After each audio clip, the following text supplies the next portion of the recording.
All right, there you have it. The sound of the closing bell of the New York Stock Exchange. It signals the end of the trading day on Wall Street.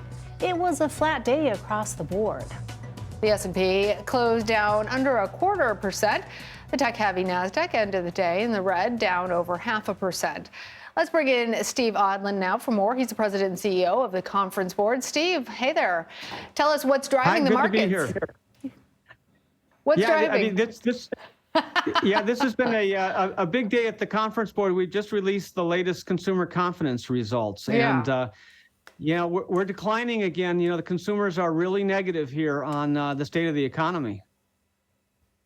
Well, consumer confidence fell for a second straight month. So what does this mean heading into the busy holiday season?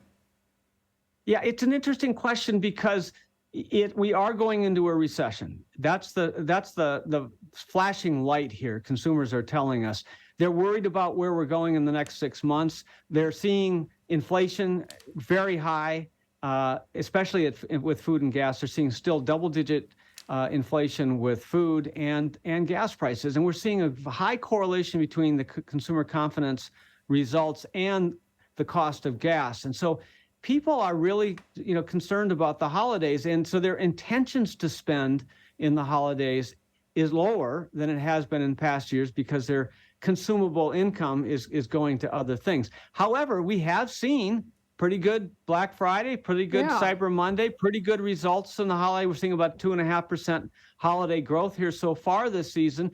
But, you have to remember that 7 to 8% inflation going with that. So you would expect it to be actually higher. So even though we're going to have record sales in the season, it's becoming from discounts, more items from more retailers, and that's going to hit retail margins. Oh, that's interesting, Steve, because I'm trying to reconcile these record sales numbers that were recorded on Cyber Monday with the continuing decline in consumer confidence. But it sounds like where these companies are counting on the holidays to boost their sales, that because of the discounts they've had to offer, it sounds like they're not going to potentially make their targets. Yeah, I think that's right. And look, it's not even across the entire retail market. The high-end retailers are doing just fine, as are the high-end consumers. Consumer confidence actually went up, with the highest income consumers. It went down with the lower income consumers, and it went down with 55 plus people who are on fixed income and where their income and their spending power is being eroded away by inflation. So if you took that 7 to 8% inflation, which we're seeing across the market, you would expect sales to be up that much. And the fact that it's only, it's up, and so it's up 2.5%, but that's really all inflationary. So as you're having these retailers having to deal more, to add more items on deal, to clear inventories that are now backed up on certain items, you're going to expect retail margins to get hammered. And therefore, the question is what's going to happen in January when you have the final clearance sales, and then are they going to have to experience layoffs in order to make things work for a lot of these retail companies? So a lot of concern here, and I think that's what consumers are reacting to, that things are not good in the economy, even though they have their jobs and they have income right now. They're worried about what's going to happen.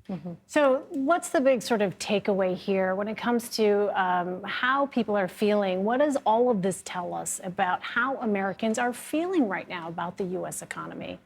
Yeah, I think it's a good question, and I think consumers are worried. And typically when you go into a recession, it's the jobs that get hit first. We're used to hearing in most recessions about these big layoffs and so forth. Now you're starting to hear that a little bit on the tech side. We heard about Twitter, we've heard a little bit about Amazon, we've heard Facebook and some of these other places. But in total, it hasn't really rippled through yet. And it may be actually a job-full recession rather than a huge job loss recession, because there are these 10 million job openings right now that companies have not been able to fill. And so there could be a lot of elimination of open positions as they're trying to retain certain skill sets. So this is going to be a very strange recession, but it will be a recession, and the low-end consumers are going to get hurt the most. All right, Steve Odland. Steve, your picture froze, but we heard everything you said loud and clear. Thanks so much for your insight and analysis. We really appreciate it. Thanks very much.